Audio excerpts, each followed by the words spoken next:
Bismillahirrahmanirrahim. Assalamualaikum warahmatullahi wabarakatuh. Selamat pagi, salam sejahtera bagi kita semuanya. Yang saya hormati Bapak Wakil Presiden, Bapak Ibu sekalian yang saya hormati. Pertama, langsung aja saya akan menuju ke vaksinasi. Program vaksinasi. Tolong dilihat betul angka-angkanya, karena yang saya lihat, data yang masuk, baik itu berupa vaksin jadi maupun bulk, itu yang sudah masuk ke negara kita sudah 137 juta. Padahal yang sudah disuntikkan dalam vaksinasi itu kurang lebih 54 juta. Artinya stok yang ada baik mungkin di Bio Farma maupun di Kementerian Kesehatan atau mungkin di provinsi, di kabupaten, di kota, di rumah sakit, di puskesmas terlalu besar. Oleh sebab itu, saya minta Bapak Menteri Kesehatan untuk disampaikan sampai organisasi terbawah tidak ada stok untuk vaksin. Artinya dikirim langsung habiskan, kirim habiskan, kirim habiskan. Karena kita ingin mengejar vaksinasi ini secepat-cepatnya.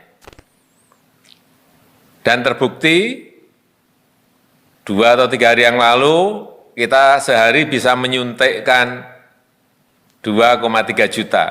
Saya yakin 5 juta itu bisa. Sekali lagi, tidak usah ada stok. Stoknya itu yang adanya di Bio Farma. Yang lain-lain cepat habisin.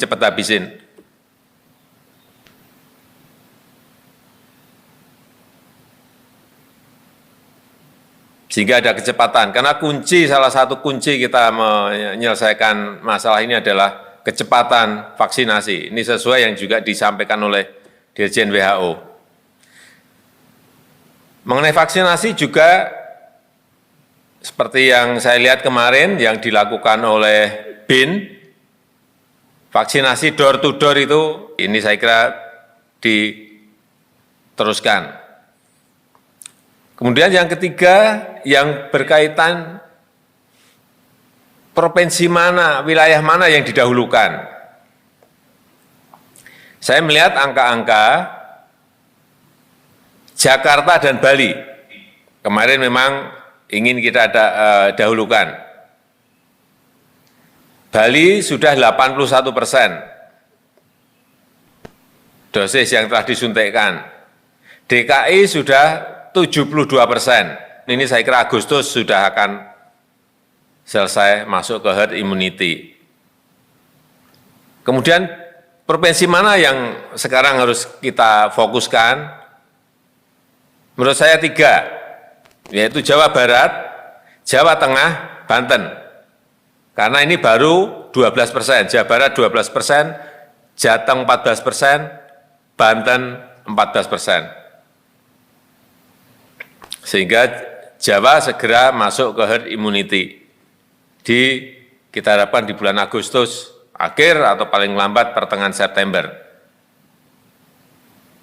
Tapi kalau kita program tanpa stok tadi berjalan, saya kira ini Agustus bisa selesai. Yang pertama yang berkaitan dengan vaksinasi. Yang kedua yang berkaitan dengan oksigen. Tadi pagi saya ke pabrik, ke industri, PT Aneka Industri, saya banyak mendapatkan informasi dari sana bahwa sebetulnya masih banyak pabrik-pabrik yang bisa ditambah kapasitasnya. Ada juga pabrik yang off, yang bisa itu bisa di on-kan, tetapi membutuhkan pembiayaan. Ini tolong juga dicarikan solusinya, karena apapun kita memang harus menyiapkan diri apabila betul-betul ada lonjakan dan kebutuhan oksigen bisa terpenuhi. Dari sini, dari dalam negeri sebetulnya kalau kita gerakkan semuanya cukup. Saya kira juga tolong dilihat ini yang berkaitan dengan industri-industri BUMN, ini saya kira bisa membantu karena dari situ bisa juga keluar oksigen.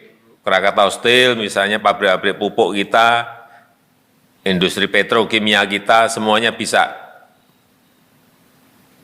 ikut membantu. Kemudian yang ketiga, yang berkaitan dengan mobility index, mobilitas manusia.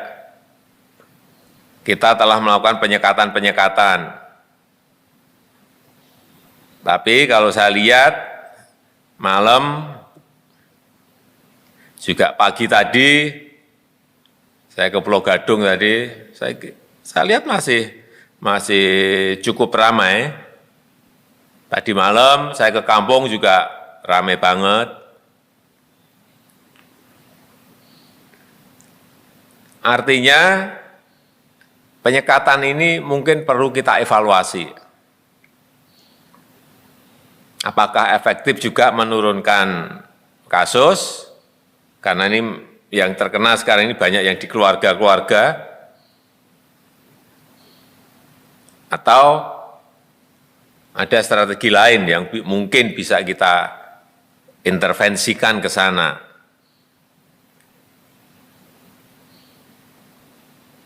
Sekali lagi, tolong ada kajian yang lebih detail mengenai penyekatan ini. Karena menurut saya, kuncinya itu sekarang memang justru ada karena klasternya sudah masuk ke keluarga. Kuncinya itu justru adalah urusan memakai masker. Kedisiplinan protokol kesehatan memakai masker terutama.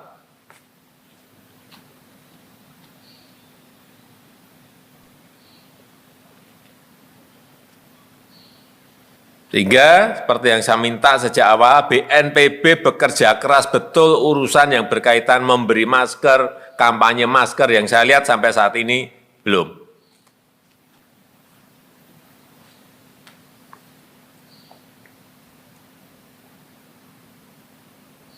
Kemudian hati-hati dalam menurunkan mobility index mengenai penyekatan dan penanganan terhadap masyarakat, terhadap pedagang, PKL, toko. Saya minta kepada Polri dan juga nanti Mendagri kepada daerah agar jangan keras dan kasar, tegas dan santun. Sambil sosialisasi memberikan ajakan-ajakan sambil bagi beras. Itu mungkin bisa sampai malahan pesannya. Saya kira peristiwa-peristiwa yang ada di Sulawesi Selatan, misalnya Satpol PP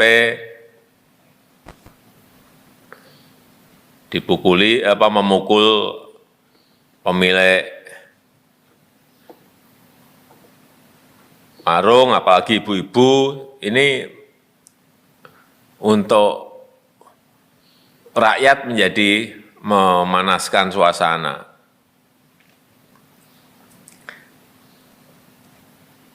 Kemudian yang kelima yang berkaitan dengan bansos.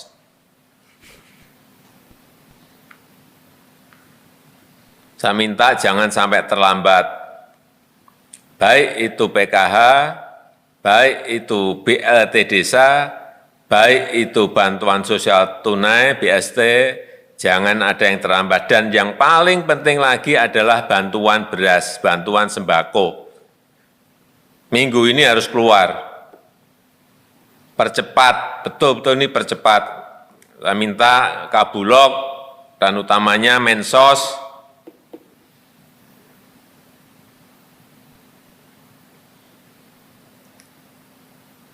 Jangan ragu-ragu. Karena prinsipnya adalah yang paling penting kita ini nggak nyuri, nggak ngambil. Prosedurnya tolong dampingi BPKP, termasuk dalam hal ini pemberian obatan gratis, obat, suplemen, vitamin gratis pada rakyat. Ini sangat diapresiasi, tetapi jumlahnya sangat-sangat kurang. Tadi malam saya ke kampung, hampir semuanya senang dan minta obat itu.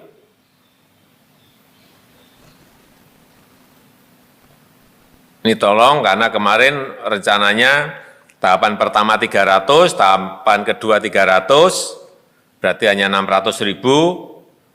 Saya minta Bu Menteri Keuangan ini disiapkan paling tidak di atas 2 juta paket, kan nggak mahal. 2 juta kali 63.000, kalau yang paket pertama, paket keduanya 200.000 saya kira kan bukan anggaran yang gede lah, tetapi rakyat merasa tenang karena memiliki barangnya. Karena sekarang ini banyak ke apotek, banyak lari ke pramuka, barangnya aja nggak ada.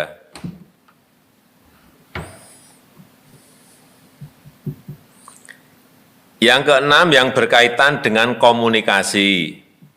Publik itu yang menimbulkan optimisme, yang menimbulkan ketenangan.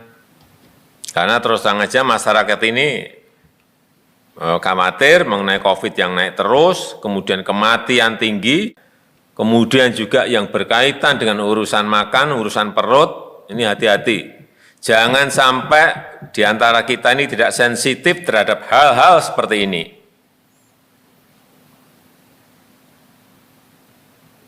Jangan sampai masyarakat frustasi gara-gara kesalahan-kesalahan kita dalam berkomunikasi, kesalahan-kesalahan kita dalam menjalankan sebuah policy.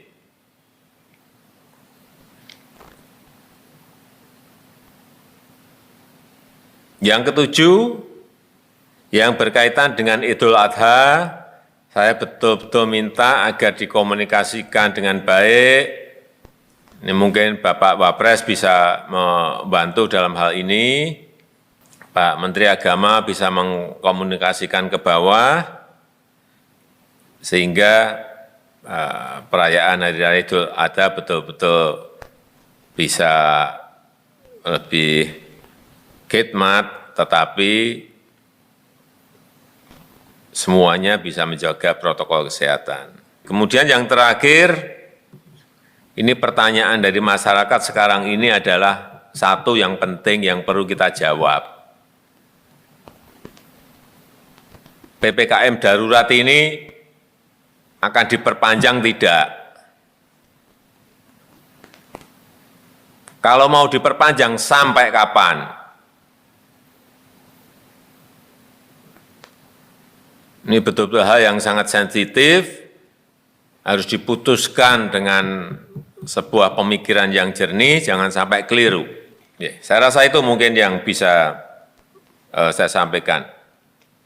Terima kasih.